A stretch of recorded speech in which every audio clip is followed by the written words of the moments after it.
kidding. I said it the right way. Oh, it is now. Millions of people across the world rely on Wi-Fi every single day, whether it's for their job or for their own personal enjoyment. In this digital age, it's difficult to imagine life without it. In fact, without Wi-Fi, none of you behind the screen would even be able to be watching this speech right now.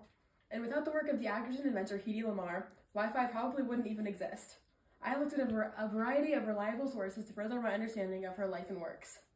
And now this speech aims to inform you about the life of Hedy Lamarr by first looking at her childhood, then focusing on her acting career, and finally looking at her work as an inventor. Let's begin by focusing on her early life. According to the article Hedy Lamarr, written by Colleen Cheslack in 2018, Hedy Lamarr was born November 9th in Vienna, Austria, and she was born under the name Hedwig Eva Keisler. She was raised Catholic, but her parents both had Jewish heritage. She was very close with her father as a child, and he was said to have inspired her love for inventing. The two of them often discussed the inner workings of various machines, and she could often be found disassembling things such as her music box from the young age of 5 years old, so that she could better understand their inner workings. She was also close with her mother, who was a concert pianist. She enrolled her in ballet and piano lessons from a young age, and she inspired her love for the arts. According to the article Hedy Lamarr, the Hollywood star who helped invent Wi-Fi, from the History Channel, she also was enrolled in acting classes in Vienna, and she went on to have a role in the play The Weaker Sex, which then eventually, her role in that play would eventually change her life in a major way. When she was 18 years old in the year 1938, she was cast in the film Ecstasy, which was highly controversial and would bring her international fame. According to the article The World War II Era Actress Who Invented Wi-Fi, Hedy Lamarr, written in 2020 by Jesse Kratz, it was that same year that Hedy Lamarr met her first husband, a 33-year-old man named Friedrich Mandel, who was a rich ammunition manufacturer. Her parents disapproved of him because of his ties to fascist Italy and Nazi Germany. Hedy Lamarr later said that he was very possessive and controlling, and she was rumored to have dressed as a maid, lined her pockets with jewelry, and escaped his house on the maid's bicycle. According to the History Channel, after leaving his house, she went to Paris, and then she went to London in 1937. It was in London where she set up a meeting with the manager of Metro Goldwyn Mayer, an entertainment company, and he offered her a 7-year contract for $500 a week, and she accepted. She then changed her name from Hedwig Keisler to Hedy Lamarr to escape her reputation from Ecstasy. In Hollywood, she quickly made a name for herself as the world's most beautiful woman. And in 1938, she was cast as a glamorous seductress in the film Algiers. She went on to play a similar role in films such as Lady of the Tropics, Boomtown, and Come Live With Me. And once her contract expired, she then set up her own studio, and she became one of Hollywood's first female producers. In 1949, she starred as Delilah in the film Samson and Delilah, which was her biggest box office success. Unfortunately, after that film, her career began to decline, and she eventually made her last film appearance in 1958.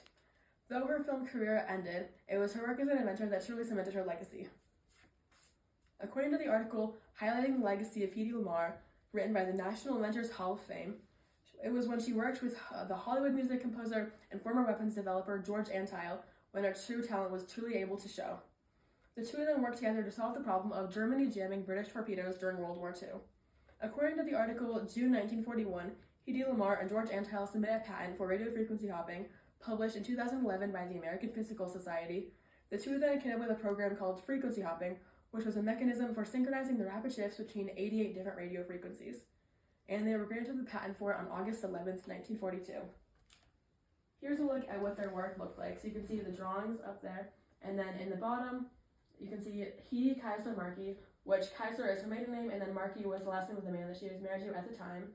And then below that is George Antheil. And the source for that is the National Archives and Records Administration, and it's titled Hedy Lamarr's Patent. Unfortunately, her work was originally disregarded by the U.S. Navy, who believed that it was too risky to use for torpedoes and it wasn't reliable enough.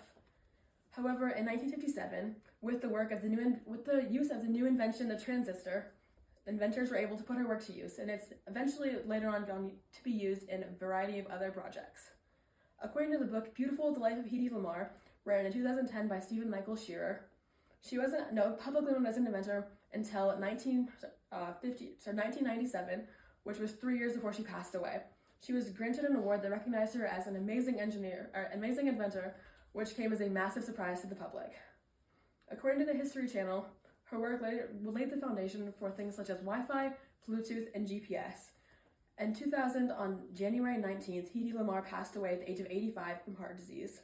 She did a number of amazing things throughout her life, and without her work, the world would never be the same. Hedy Lamarr's childhood set her up for success in both the acting and the inventing world. And without her, a lot of the technology that you use probably every single day wouldn't even probably exist.